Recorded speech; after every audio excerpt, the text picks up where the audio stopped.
la rencontre des artistes et le président de la République était d'ailleurs l'un des sujets évoqués au cours de la conférence de presse hebdomadaire tenue à la maison Georges Waouri par le porte-parole du gouvernement, mais également l'emprunt obligataire contracté par le Gabon pour le renforcement des infrastructures, le calendrier de fin d'année et celui des examens et concours, sans oublier la grève générale lancée par la dynamique unitaire. Martial Tibina, Ben Bekale. La rencontre d'Alain-Claude Billié-Binzé ce vendredi avec la presse aura coïncidé avec celle quelques heures plus tôt du président de la République avec une délégation d'artistes gabonais.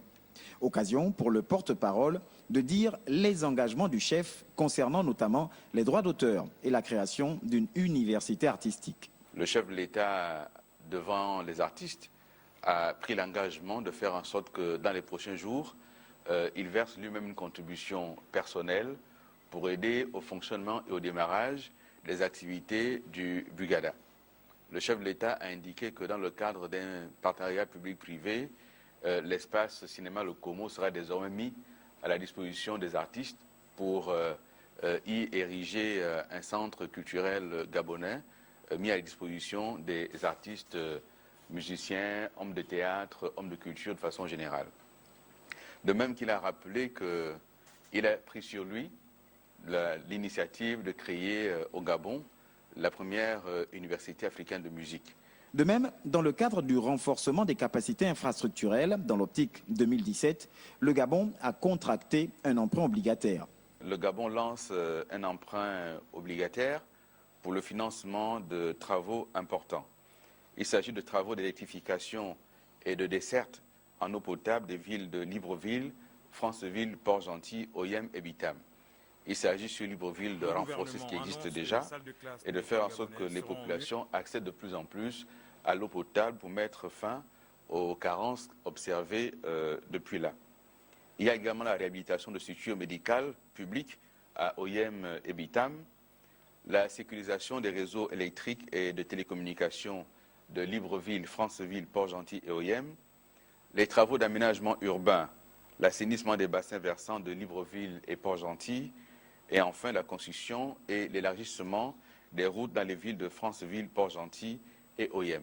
L'éducation n'aura pas été en reste. Alain-Claude Billié-Binzé a confirmé la date d'arrêt des cours avant de s'appesantir sur le programme des différents examens et concours de fin d'année. La fin de l'année scolaire aura bien lieu le vendredi 3 juin 2016. La date correspond donc à la fin des cours pour les classes sans examen. Ce processus commence au niveau de l'enseignement général avec le certificat d'études primaires, CEP, les 1er et 2 juin 2016. Ensuite, le brevet d'études du premier cycle, BEPC, qui est prévu pour se tenir du 7 au 10 juin 2016. Il y a ensuite le baccalauréat général qui va se dérouler du 21 juin au 1er juillet 2016. S'agissant de l'enseignement technique et professionnel, le baccalauréat technologique et professionnel se déroulera du 21 juin au 6 juillet 2016. Les autres examens professionnels auront lieu jusqu'au 6 juillet 2016. Au total, ce sont 109 731 candidats qui vont concourir cette année aux différents examens de l'enseignement général, l'enseignement technique et professionnel.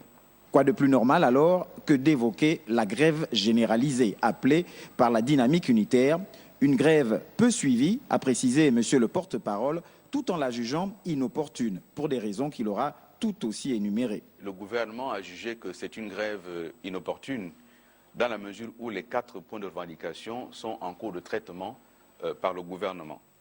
En effet, s'agissant de la PIP du deuxième trimestre 2015, le ministère du Budget a fixé la date butoir de paiement de la dite prime au mois de juillet 2016. Et récemment, j'ai rappelé que le ministre du Budget avait indiqué que la PIP commencerait à être payée à la fin du mois de juin et soldée à la fin du mois de juillet 2016.